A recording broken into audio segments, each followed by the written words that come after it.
J'avais 20 ans quand je vis pour la première fois le bois de Vincennes. Je représentais le simulacre de moi-même et de mon peuple.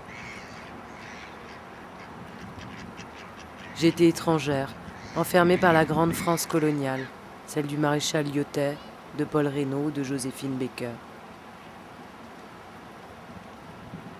C'était en 1931. Il nous exposait aux yeux des spectateurs curieux de visiter l'exposition coloniale. Quelques minutes suffisent à l'heureux visiteur de l'exposition internationale pour accomplir une traversée qui demande d'ordinaire de longs jours à bord des plus grands paquebots. À peine a-t-il posé le pied sur l'île des Cygnes qu'il découvre l'artisanat syrien et libanais de nos États du Levant. 2 pas à peine le conduisent à nos protectorats du Maroc et de Tunisie, puis dans une ruelle de la Casbah d'Alger. Un saut de puce et le voici au cœur de l'AEF, dans un village pygmé de Louban-Guichari. Plus loin, près du pont de Passy, c'est l'AOFT Tombouctou et ses mystères, Abonney et le palais du roi Gléglé.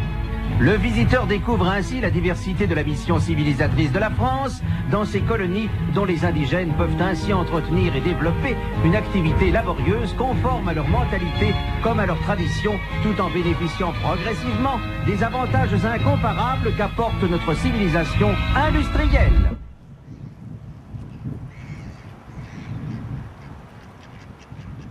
Nous étions adolescentes au sein nu, exhibées au regard concupiscent des visiteurs. Nous étions condamnés à simuler toutes sortes d'indigènes exotiques. Nous étions Kanaks, enfermés dans nos cages, nous devions jouer aux cannibales pour impressionner le public.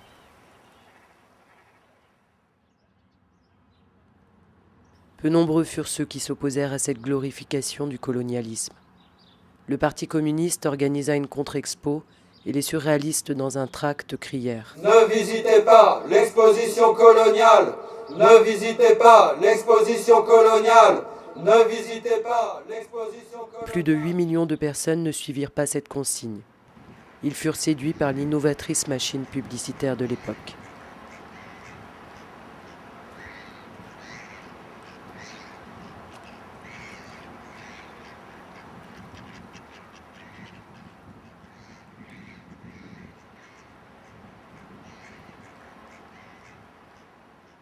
J'étais agressive.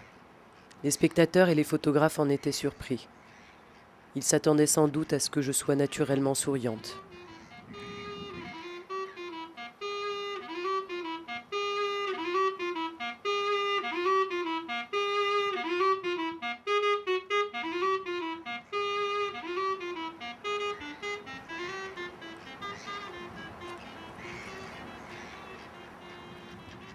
J'ai 20 ans et je me promène au bois de Vincennes. J'y retrouve les vestiges de l'exposition. L'ancien musée des colonies, la pagode, le célèbre zoo animalier. Et la chanson d'hier résonne encore dans ma tête.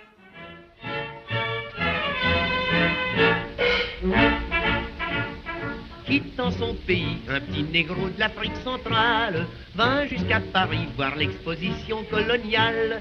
C'était Nénuphar, un joyeux lascar. Pour être élégant, c'est aux pieds qu'il mettait ses gants. Faut pas croire toujours tout ce que Nénuphar raconte. Ainsi l'autre jour, il m'a dit quand je fais mes comptes. À la craie j'écris sur le dos de ma chérie. Et d'un coup de torchon, après j'efface les additions.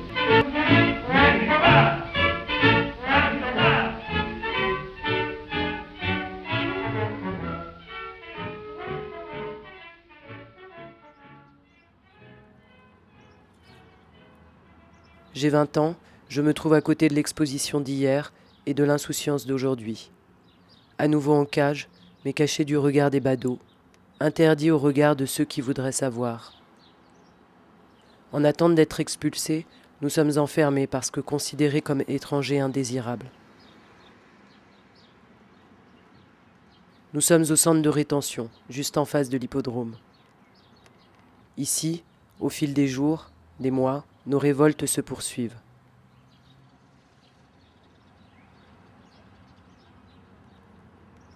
Le 21 juin 2008, Salem Essouli est mort. Il était malade. Les policiers qui nous gardent lui ont refusé les soins dont il avait besoin. On a gueulé, on a manifesté notre colère. Ils nous ont tabassés et gazés. Le lendemain, nous nous sommes révoltés, une fois de plus.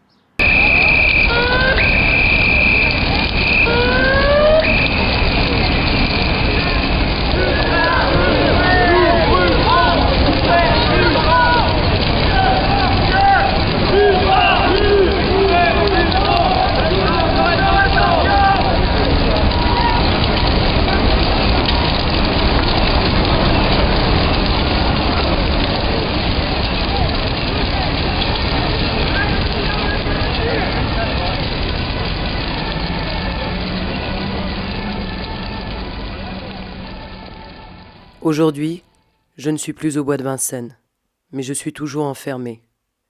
Aujourd'hui, je suis accusé d'avoir participé à la destruction de notre ancienne prison.